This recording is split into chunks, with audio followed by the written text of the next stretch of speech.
नियमित आहार विहार सेवी समीक्षकारी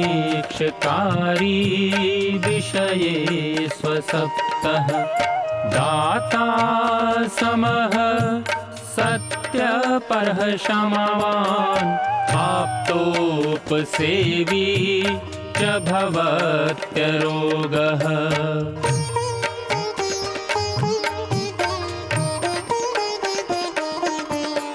मतिर्वचः कर्म सुखानुबन्धी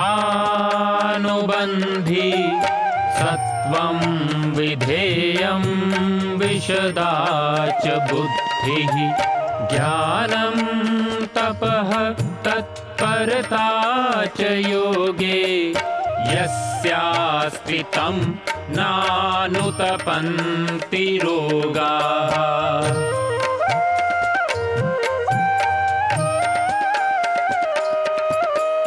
योगेन चित्तस्य पदेन वाचां मलं शरीरस्य च वैदिकेन योपाकरोतं प्रवरं मुनीनां पतञ्जलिं प्राञ्जलिरानतोऽस्मि पतञ्जलिं प्राञ्जलिरानतोऽस्मि पतञ्जलिं प्राञ्जलिरानतोऽस्मि।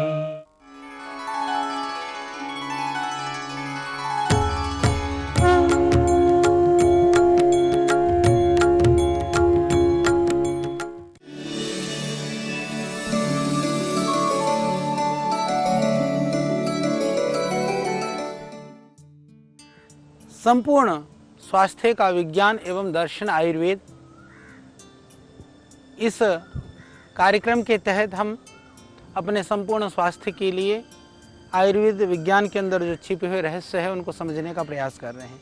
जैसे हमने आपको बताया कि किस तरह से पंचमहाभूत और त्रिदोष से यह शरीर बना है और किस तरह से उससे प्रकृति हमारी बनती है, प्रकृति के द्वारा कैसे हम अपने आप को पहचान सकते हैं। तो इसी में ही कुछ जो यह पंचमहाभूत और त्रिदोष से बना हुआ यह शरीर रूपी जो भवन है, उस भवन को किस तरह से हम उसको सुंदर रख सकते हैं, स्वस्थ रख सकते हैं, इसके लिए आयुर्वेद के अंदर हमारे यहाँ बहुत ही सुंदर रूप से 3 उपस्तंभ के विषय में चर्चा की गई है। तो ये 3 उपस्तंभ जो है आयुर्वेद के बहुत महत्वपूर्ण अंग हैं। आज हम इसी के ऊपर बात करेंगे कि जो हमारा जो आयुर्वेद के अनुसार शरीर रूपी जो भवन है वह पंच महाभूतों के मिश्रण वाले 3 तत्व, यानी कि पंच महाभूत वो तीनों तत्वों के अंदर हैं, उन 3 तत्वों से बना है। इस शरीर रूपी भवन को सुदृढ़ और स्वस्थ रखने के लिए आयुर्वेद ने जिन 3 उपस्तंभ का वर्णन किया है वो 3 उपस्तंभ है। त्रयोपस्तंभाः आहार निद्रा ब्रह्मचर्य इति। आहार, निद्रा और ब्रह्मचर्य। तो जिस प्रकार से किसी भवन को खड़ा करने के लिए आपने देखा होगा कि जितने मजबूत उसके नींव खोद करके हम नीचे से जो पिलर्स उठाते हैं उतना ही भवन को हम बड़े बड़े स्तर पर ले जा सकते हैं। जो ऊंची ऊंची जितनी अट्टालिकाएं होती हैं उनका जो नींव है, उनके जो पिलर्स हैं वो उतना ही गहरा होता है। इसी तरह से जो जीवन रूपी जो खंभा है, इसको उसके बिना उसी शरीर को धारण करने के लिए इन उपस्तंभों का महत्व है।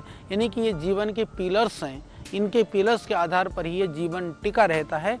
और यदि आप जीवन को सुंदर बनाना चाहते हैं, स्वस्थ बनाना चाहते हैं, तो इन पिलर्स को आप मजबूत करिए, ये बहुत ज़रूरी है। और इसको आहार, निद्रा, ब्रह्मचर्य, आज हम इसकी चर्चा करेंगे। आप इसको बड़े ध्यान से सुनिए और इसको आप इन तीनों के आधार पर जो वात, पित्त, कफ जो संतुलन है, जैसे मैंने कहा कि हम मूल प्रकृति को बदल तो नहीं सकते हैं, परंतु वात, पित्त, कफ आदि को संतुलन को बना करके रख सकते हैं। इसके लिए ये ज़रूरी है कि संतुलन को बनाने के लिए क्या करें, तो उनमें 3 ही चीज़ हैं कि आहार, जितने भी हम अपने अंदर ग्रहण करते हैं वो सब आहार के अंदर आता है। फिर निद्रा, जो हम सोते हैं, कैसे सोना है, कब सोना है। और तीसरा हमारी जो विचार या जिसको हम ब्रह्मचर्य कहते हैं, जो संयम, सदाचार या जो गारस्थ धर्म है, विशेष कर करके जितने भी जो हमारी मानसिक की डिजायर्स हैं, शारीरिक की जो डिजायर्स हैं, उनको हम कैसे व्यवहार करते हैं, कैसे पूरा करते हैं, इसके ऊपर ही सब कुछ यह शरीर रूपी जो भवन है वो टिका हुआ है। और इनके तीनों चीज़ जब संतुलित रहेंगे, वात पित्त कफ दोष संतुलित रहेंगे, तो ये भवन संतुलित और स्वस्थ रहेगा। इस भवन को संतुलित रखने के लिए जो 3 तत्व हैं, आज हम उसकी चर्चा करेंगे। पहला, उत्तम आहार। आहार के विषय में, क्योंकि स्वास्थ्य के निर्धारित जितने भी तत्व हैं उनमें से आहार बहुत ही प्रमुख है, आप ये समझिए। यानी कि युक्ति संगत आहार के बिना स्वस्थ रहना असंभव है। हम जैसा अन्न का ग्रहण करते हैं उसी तरह से ही हमारा शरीर बनता है।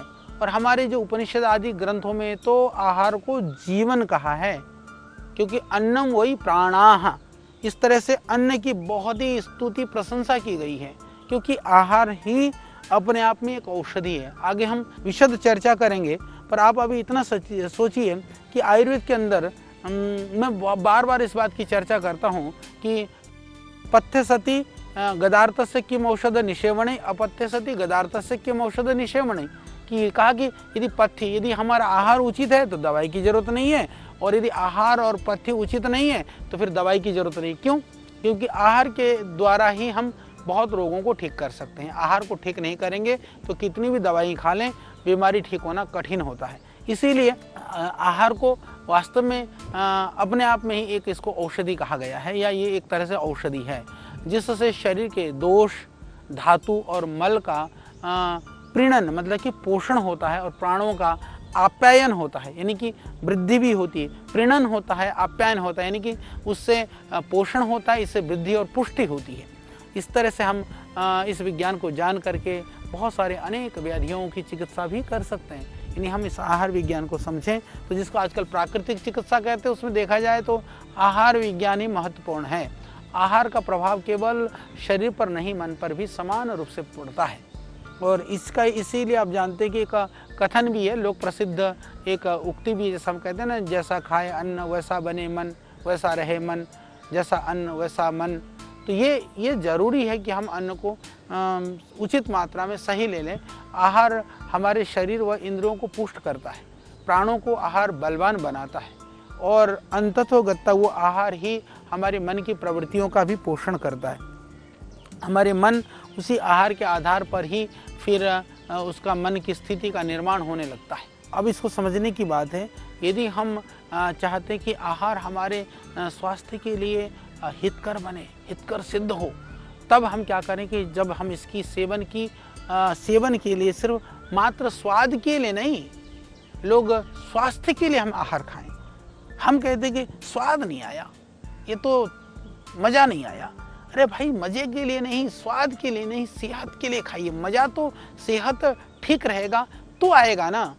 स्वाद का मज़ा तो थोड़ी देर का है। रसगुल्ला खाया, वो मज़ा कितने देर आया, जब तक खाया तब तक, पर उसका परिणाम जिंदगी भर भुगता। तो इसलिए स्वाद के लिए नहीं खाना है, खाने से ज़िंदगी का स्वाद मिले इसके लिए खाना है। तो स्वाद तो मिलेगा, आपको छोटा स्वाद लेना है या बड़ा स्वाद लेना है, तय आपको करना पड़ेगा। तो मैं ज़रूर निवेदन करूँगा कि हम बड़े स्वाद के लिए छोटे स्वाद के चक्कर में ना पड़ें। इसीलिए स्मरण हम ये रखें कि हमारा जीवन खाने के लिए नहीं है, पर यह खाना जीवन जीने के लिए है। और आयुर्वेद में तो बहुत प्रसिद्ध लोकोक्ति, एक किंवदंती भी है कि चरक ऋषि ने कहा कि उन्होंने प्रश्न किया कि कौन व्यक्ति स्वस्थ रहता है। इस उत्तर में वाग्भट्ट जी ने उत्तर दिया था, को रुक। जब चरक ने पूछा तो वाग्भट्ट ऋषि ने उत्तर दिया था, हित भुक, मित भुक, ऋत भुक। ये बहुत महत्वपूर्ण है। तो इस चीज़ को हम जरूर याद रखें, और हम इस बात को अपनी परंपरा में, अपने परिवार में, अपने दोस्तों में, अपने मित्र मंडली में प्रयास करें। इस आयुर्वेद की नॉलेज को फैलाइए। हमारा प्रयास है कि हम इस नॉलेज को आप तक पहुंचा रहे हैं, पर आपके माध्यम से आगे भी बढ़नी चाहिए। तो ये क्या है, हित भुक, मित भुक, ऋत भुक, हम इसको समझिए। आप इसको समझिए, हम आपको समझाने का प्रयास कर रहे हैं। यानी कि अपनी प्रकृति के अनुसार जो हितकारी है, और हितकारी है, हितभुक हो गया, मितभुक हो गया उचित मात्रा में, और ऋतुभुक बहुत महत्वपूर्ण है।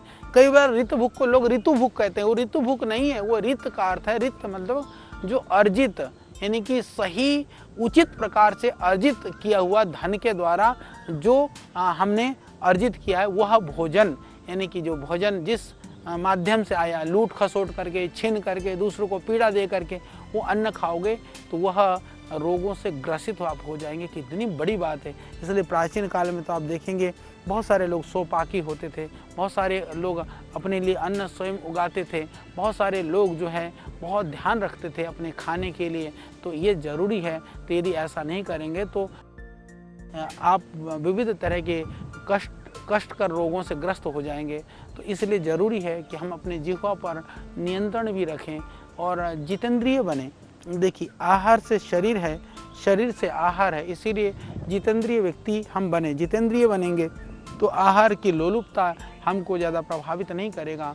ज़्यादा आहार की लोलुपता या मैं कहूँ कि आहार के लालच कि स्वाद का लालच यदि हमें नहीं बिगाड़ेगा तो हम बीमार होने से बचेंगे। और आहार के सेवन के लिए 8 विशेष बातें जो है वो चरक ऋषि ने हमें बताई हैं, जिन्हें हम आदर्श आहार संहिता कह सकते हैं, यानी कि उसको आदर्श आहार संहिता कहा गया है। इनका पालन करने से ये जो आहार, जो पहला ये जो उपस्तंभ है वो दृढ़ रहेगा। जैसे मैंने कहा ना 3 पिलर्स हैं, वो 3 पिलर्स में से पहला पिलर आहार है। तो इसको मजबूत बनाने के लिए, इसको दृढ़ बनाने के लिए आहार, उचित आहार बहुत ही महत्वपूर्ण है, नहीं तो ये पिलर जो है डगमगा जाएगा। इसीलिए चरक ऋषि ने स्वयं कहा है कि अन्न जो है प्राणियों के लिए प्राण है। इसीलिए लोग अन्न की ओर दौड़ते हैं, क्योंकि प्राणियों के लिए प्राण है, यानी कि उससे हमारा जीवन धारण होता है। इसलिए हम अन्न के पीछे दौड़ते हैं। परंतु दौड़ते समय चयन किस चीज़ का करना है? दौड़ना तो जरूरी है, अन्न तो चाहिए, परंतु अन्न कैसा लें ये सावधानी भी साथ में चाहिए। इसीलिए कहा कि अन्न से हमारा रंग का निखार, वर्ण का जो प्रसाद होना है, सुंदरता है, स्वर है, जीवन है, प्रतिभा है, सुख है, तुष्टि है, पुष्टि है, बल है, मेधा है, ये अन्न पर ही आश्रित है। तो हमको जीवन भी चाहिए, प्रतिभा भी चाहिए, सुख भी चाहिए, तुष्टि भी चाहिए, पुष्टि भी चाहिए, बल भी चाहिए, मेधा भी चाहिए, परंतु अन्न का चयन तो सही करना चाहिए। तो इसीलिए सही अन्न का चयन करिए। सही अन्न के द्वारा जीवन का सही पोषण हो सकता है, इसको आप समझिए।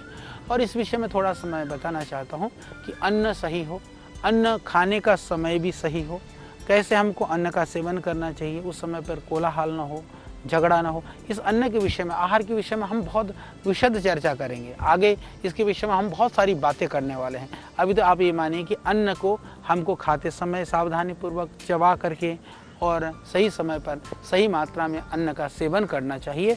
आगे चर्चा हम अन्न के आहार के विषय में हम विस्तृत बात करेंगे, तब करेंगे। आज हम बात करें त्रय उपस्तंभ के विषय में।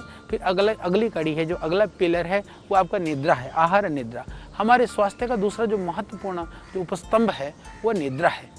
यानी कि पूरे दिन की विभिन्न क्रियाओं के पश्चात हम दिन भर भागा दौड़ी करते हैं, दुनिया जहाँ के काम करते हैं, दिन भर टेंशन में रहते हैं, दिन भर अवसाद में रहते हैं, दिन भर प्रसन्नता में रहते हैं, हर्ष में रहते हैं, शोक में रहते हैं। चाहे कैसे भी स्थिति में दिन कटे, पर रात जरूर नींद से ही कटती है। यानी कि दिन की हमारी अवस्थाएं अलग अलग हो सकती हैं। रात की निद्रा की अवस्था, जब नींद में रहता है तो सबकी अवस्था एक सी ही रहती है। यानी कि दिन के जो उथल पुथल है, यानी कि दिन भर का जो हमारा जो डिसबैलेंस हुई चीज़ें होती हैं, रात को बैलेंस हो जाती है। ये कितनी बड़ी बात है। देखिए, परमात्मा ने हमारे ऊपर कितनी बड़ी कृपा की है। हम जरा निद्रा के ऊपर सोचना शुरू कर दें तो हमको बड़ा एक आनंद आएगा कि देखो भगवान ने क्या क्या बनाया है इस शरीर को चलाने के लिए। तो दिन भर जब थक थुका जाते हैं, हमारी जब इंद्रियां जब शिथिल हो जाती हैं, तब नींद आकर के घेरती है। और नींद वस्तुतः यदि हम बात करें तो ये परमात्मा का दिया हुआ जो वरदान है, उसमें से ये अद्भुत अमूल्य वरदान है। और यदि भगवान ने किसी को बहुत आनंद के लिए, नींद एक ऐसा आनंद है, बाकी पदार्थों के अभाव में, बाकी अनुकूलता का प्रतिकूलताओं में भी आप जीवन को जी सकते हैं। पर यदि नींद ना मिले तो भाई ज़्यादा दिन जीवन नहीं चल सकता। तो ये परमात्मा का वरदान है। इन्हीं बहुत साधन होने पर भी खाने के लिए पेट तो हम किसी भी अन्न से भर सकते हैं, पर नींद पूरी चाहिए। ये अलग बात है कि जब थक जाते हैं तो एक गरीब किसान, एक गरीब मजदूर, वो बेचारा पत्थरों को सिरहाना बना करके भी आनंद से सो लेता है। एक जिसके पास साधन संपन्नता है वो मुलायम बिस्तरों पर भी नींद नहीं ले पाता है, पर नींद के लिए वो प्रयास करता है। इसीलिए यह परमात्मा की बहुत ही अमूल्य देन है। हाँ, इसलिए आप कल्पना करिए, कल्पना सोच करके देखिए, यदि इस सृष्टि व्यवस्था में यदि नींद हटा दिया जाए, नींद को बाहर निकाल दिया जाए, समझ लेना कि थोड़े दिन में ये संसार जो है ना पागल खाने में परिवर्तन हो जाएगा। सारे पागल हुए मिलेंगे। आप सोचो, हम ये यदि कोई ये आदेश कर दे कि 10 दिन तक कोई नहीं सोएगा, 11वें दिन तक आधे तो मरे पाओगे, आधे पागल पाओगे, आगे जो है ना और कुछ हुआ पाएगा। तो इसीलिए यह इंद्रिय और मन सहित शिथिल और निष्क्रिय हुआ देवी जो शरीर है, निद्रा देवी की गोद में जाकर के पुनः तरोताजा और स्फूर्तिमान हो जाता है। तो इसीलिए भगवान ने शिशु के तीव्र शारीरिक और मानसिक विकास के लिए 24 घंटों में लगभग, छोटा बच्चा आपने देखा होगा कि वो 18-20 घंटा सोता है। फिर धीरे धीरे जो है एक वयस्क व्यक्ति, नींद कितनी होनी चाहिए ये भी मैं बहुत स्पष्ट करना चाहता हूँ कि लगभग 6 घंटे की निद्रा तो जरूरी ही है। किसी किसी को 8 घंटे की निद्रा की आवश्यकता है। 6 घंटे से कम नींद आती है तो समझ लेना कोई रोग है, 8 घंटे से ज़्यादा सोते हैं तो समझ लेना ज़रूर कुछ गड़बड़ है। यानी कि 6 घंटा मिनिमम, मैक्सिमम 8 घंटे की ये नींद पर्याप्त और हितकर है। आयुर्वेद की दृष्टि से यह पर्याप्त है। तो उचित समय पर गाढ़ी नींद में जो सोने वाला जो व्यक्ति है उसके लिए शास्त्रों में कहा, आयुर्वेद में कहा कि उसमें प्रसन्नता होती है, पुष्टि होती है, शक्ति होती है, पौरुष आता है, ओज, तेज, कांति, ज्ञान, आयु, इस सब की वृद्धि होती है। इन सब की प्राप्ति के लिए भी नींद बहुत ज़रूरी है। इसके अलावा जो नहीं सोता है, नींद नहीं आती है, जिसको कमज़ोर होगा, दुबला पतला होगा, निस्तेज होगा, चिड़चिड़ा होगा, उसको तो ये तक कहा गया कि वो नपुंसक हो जाएगा, जड़ बुद्धि होगा, मानसिक रूप से दुखी होगा। उसको नींद नहीं आती है ना, वो चिड़चिड़ी करता रह जाता है। उसके चेहरे पर आप देखिए, उसके मन पे आप देखिए, कोई वो कहेगा कि जी आज तो नींद भी नहीं आई। तो इसीलिए प्रयास करिए, ये ध्यान रखिए, ये बहुत ज़रूरी है कि नींद के लिए सही समय का चयन ये बहुत ज़रूरी है। निद्रा के विषय में भी हम और चर्चा करेंगे कि हम कई लोग बहुत सोते समय कितना गद्दा कितना मोटा होना चाहिए, सोते समय किस तरह से हमको लेटना चाहिए, कि सोने की स्थिति भी आप ठीक है करवट में सो सकते हैं, पर हाथ पैरों को सीधा रखिए, ज़्यादा मोटा तकिया ना रखें। और सोने का जो उचित समय है वो यदि आयुर्वेद की दृष्टि से देखें तो लगभग 10 बजे तक हमको सो जाना चाहिए, नहीं तो 11 बजे से पहले हर हालत में सो जाना चाहिए। 11 बजे भी सो करके 6 घंटा सोते हैं तो आप जो है 5 बजे तक आपको उठ जाना चाहिए। तो आप 9 बजे सो करके 10 बजे सो करके आप 4 बजे उठें, 11 बजे भी सोते हैं तो आप 5 बजे उठें। यदि मैं कहूँ कि 10 और 11 के बीच में सो जाएं, 4 और 5 के बीच में उठें, आधा घंटा आगे पीछे हो जाए पर इससे ज़्यादा आगे पीछे नहीं होना चाहिए। यूँ तो शास्त्रों में ब्रह्म मुहूर्त में जल्दी उठने की बात की गई है। तो और ये देखा भी गया है। यदि मैं इसको वात पित्त कफ से जोड़ूं तो क्योंकि रात्रि को प्रबल होता है, आपने देखा होगा कि प्रातः काल का जो समय होता है वो कफ प्रधान होता है और मध्याह्न को पित्त होता है और रात्रि को वायु प्रधान होता है। तो वायु के समय पर हम शयन करें और कफ की प्रबलता होने से पहले पहले जग जाएं। वायु जो है वो गति प्रदान करता है, तो मल आदि विसर्जन के लिए भी बहुत ज़रूरी है। और इसीलिए हमारे शास्त्रों में प्रातःकाल उठने को उसकी बहुत ही महत्ता बताई गई है, बहुत उसकी महत्ता मानी गई है। और ब्राह्मे मुहूर्ते बुद्धेत पुरुषो रक्षार्थम आयुषः, इस तरह से कहा कि यदि आप आयुष की रक्षा करना चाहते हैं तो जो समझदार व्यक्ति है वो प्रातःकाल जरूर उठें। अंग्रेजी में भी प्रसिद्ध कथन है, early to bed and early to rise makes a man healthy wealthy and wise. परंतु आज भोगवाद और भौतिकवाद के इस युग में रात को देर से सोते हैं लोग, 12-1, कुछ तो उठने के टाइम पर सोते हैं, 3-4 बजे सो जाते हैं और सुबह कोई 9, 10, 11, 12 बजे तक।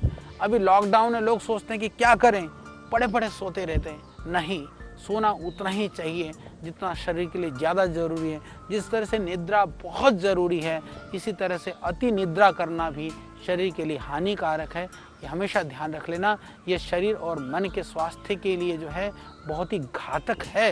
ये हमेशा ध्यान रख लीजिएगा कि खाना बहुत महत्वपूर्ण है, पर अति भोजन जिस तरह से हानिकारक है, इसी तरह से अति निद्रा भी बहुत ही हानिकारक है। और इसको हमेशा ये ध्यान रख लेना कि अनिद्रा, कम सोना स्वास्थ्य के लिए हानिकारक है, तो अधिक सोना, अति निद्रा भी। आलस्य, निष्क्रियता, कफ का प्रकोप, मोटापा, मंदाग्नि, इन सारे रोगों का वो जनक है, उसका बाप है। तो इस बाप से बचना चाहते हो तो मेरे भाई समय पर उठो, समय पर सो, ये बहुत ज़्यादा जरूरी है। और इसी तरह से तीसरा है, बहुत महत्वपूर्ण कड़ी है, ब्रह्मचर्य। शरीर का ये महत्वपूर्ण उपस्तंभ है। ब्रह्मचर्य का अर्थ है संयम पूर्वक जीवनचर्या का पालन करते हुए वीर्य की रक्षा करना। हम जो कुछ भी खाते पीते हैं, पाचन होने के बाद में सार रूप में जो धातु बनती है उसे ही वीर्य और शुक्र कहा गया है। और आयुर्वेद के अनुसार शरीर का बल इसी शुक्र और रज के आधार पर ही है। इस तथ्य की जो सिद्धि है इन वचनों से भी होती है कि अग्नि पर बल तथा शुक्र पर जीवन निर्भर है। यानी कि अग्नि से पाचन होने से शक्ति आती है। और इसमें जो मॉडर्न जो मेडिकल वाले हैं और आयुर्वेद की जो हमारी परंपरा में, हमारी भारतीय संस्कृति मूल्य परंपरा में थोड़ी भिन्नता है। पर मैं ये जरूर कहना चाहता हूँ कि जो संयमी होता है उसके चेहरे पर तेज होता है, उसके जीवन में उत्साह होता है, उसके शरीर में बल होता है। पर जो असंयमी होता है, चेहरे पर पीलापन होता है, उसके अंदर जो है बहुत शिथिलता, निस्तेज होता है। इसीलिए स्पष्ट है कि साधना संयम से शक्ति, असंयम से जो है मृत्यु तक प्राप्त हो सकता है। इसीलिए शास्त्र में कहा, मरणम बिंदु पातेना जीवनम बिंदु धारणात्। बड़ी बात है कि बिंदु पात से नहीं, ओज का जो हमारा शुक्र का क्षय से जीवन में जो है क्षरण से मरण होता है और संरक्षण से जीवन का धारण होता है। बिंदु शब्द ये इसके लिए शुक्र के लिए कहा गया है। तो ब्रह्मचर्य के विपरीत यदि आप विलासिता पूर्वक बहुत ज़्यादा कामुकता में या सेक्स आदि, संभोग आदि में जो वीर्य का क्षरण करते हैं, नाश करते हैं, और विविध तरह के आजकल तो दुर्भाग्य से इतने तरह के वीर्य नाश के कृत्रिम उपाय बना दिए गए हैं। कृत्रिम आप असली चीज़ों को देखते हैं, असली दृश्यों को देखते हैं। छोटे छोटे बच्चों में हमने देखा है कि पहले हम देखते थे बहनों का, बिटियाओं का जो पीरियड्स भी एक आयु के बाद होते थे, आज छोटी छोटी बच्चियों को हो रहा है। इस तरह की जो यौन रोग हैं छोटे छोटे बच्चों को हो रहा है। कारण क्या है कि अब्रह्मचर्य की वजह से हो रहा है। हम वीर्य की महत्ता को भूल चुके हैं, इसकी वजह से हो रहा है। तो इसलिए बच्चों को भी संयम सदाचार की शिक्षा दे दें, ज़रूरी है। लोग कहते हैं यौन शिक्षा, मैं कहता हूँ कि यौन शिक्षा नहीं, आप उनको यौवन की शिक्षा दीजिए, आप जीवन की शिक्षा दीजिए। यौवन की शिक्षा देंगे, जीवन की शिक्षा देंगे तो यौन को अपने आप समझेंगे। सिर्फ यौन की शिक्षा देंगे तो कहीं कुतूहलता से कहीं असंयम ना बढ़ जाए। इसीलिए हमें बहुत ज़्यादा कामुकता से, काम क्रीड़ा से बचते हुए अपने आप को ओजस्वी, प्रज्ञावान, बलवान बनाने का प्रयास करना चाहिए। इससे शरीर का जो आवश्यक, इसीलिए उपस्तंभ कहा गया है। कहीं कहीं आयुर्वेद में अब्रह्मचर्य का शब्द का भी प्रयोग मानते हैं, पर अब्रह्मचर्य का मतलब यह है कि आप संयम से एक उचित मात्रा में, आप सीमा के अंदर ही रह करके आप अपनी जो शारीरिक डिजायर्स कहिए या जो सेक्सुअल जो गतिविधियां कहिए या जो दैहिक संबंध आदि की जो क्रियाएं हैं एक सीमा में करना चाहिए। यानी कि स्वच्छंद रूप से नहीं करें। वीर्य शब्द से पुरुष के लिए शुक्र है, वह स्त्रियों के लिए रज समझना चाहिए। ब्रह्मचर्य का पालन दोनों के लिए ही जरूरी है। इसका विधान स्त्री और पुरुष दोनों के लिए किया गया है। आप यहाँ पर ध्यान देने योग्य बात यह है कि ब्रह्मचर्य का पालन करने से व्यक्ति को थोड़ा सा ये भी ध्यान देना चाहिए, उत्तेजक खान पान, उत्तेजक दृश्य, उत्तेजक रहन सहन से बचकर रहना भी जरूरी है। शुद्ध आचरण हो, सादा खान पान हो और थोड़ा सा ब्रह्मचर्य की महत्ता को जो समझेगा, यानी जो ब्रह्मचर्य की महत्ता को समझेगा, ज़िंदगी में सादगी से रहेगा, जो ज़िंदगी से सादगी से रहेगा, ब्रह्मचर्य का पालन आराम से करेगा। और शास्त्रों में तो, वेद में तो इतना तक कहा गया, ब्रह्मचर्य तपसा देवा मृत्यु वाघ्नतः, यानी कि देवता लोगों ने ब्रह्मचर्य के द्वारा मृत्यु को भी परास्त किया था। एक ये बड़ी बात है। तो आइए ये आहार निद्रा ब्रह्मचर्य के उचित पालन से, उचित व्यवहार से हम अपने आप को स्वस्थ, निरोग और निरामय बनाएं और जो अपनी प्रकृति को पहचाने, वात पित्त कफ दोषों से निवृत्त होकर के आनंदमय जीवन को जिएं। तो आज आपने इस उपस्तंभ को समझा, फिर हम इस आयुर्वेद के स्वस्थ विज्ञान के अंतर और विषयों के साथ फिर हम अगली कड़ी में उपस्थित होंगे आपके बीच। ऋषियों के ज्ञान से लेकर प्रकृति के वरदान तक, आयु के विज्ञान से लेकर आयुर्वेद के सिद्धांत तक, प्राचीन चिकित्सा पद्धति के हर पहलू का प्रासंगिक विवेचन। ऋषिकल श्रद्धेय आचार्य बालकृष्ण जी द्वारा सरल भाषा में स्वरचित सृजन, हिंदी अंग्रेजी सहित विश्व के 70 से अधिक भाषाओं में लाखों की संख्या में प्रकाशित बेस्ट सेलर अद्वितीय ग्रंथ आयुर्वेद सिद्धांत रहस्य। आज ही घर लाएं। आयुर्वेद से स्वस्थ जीवन का आधार पाएं।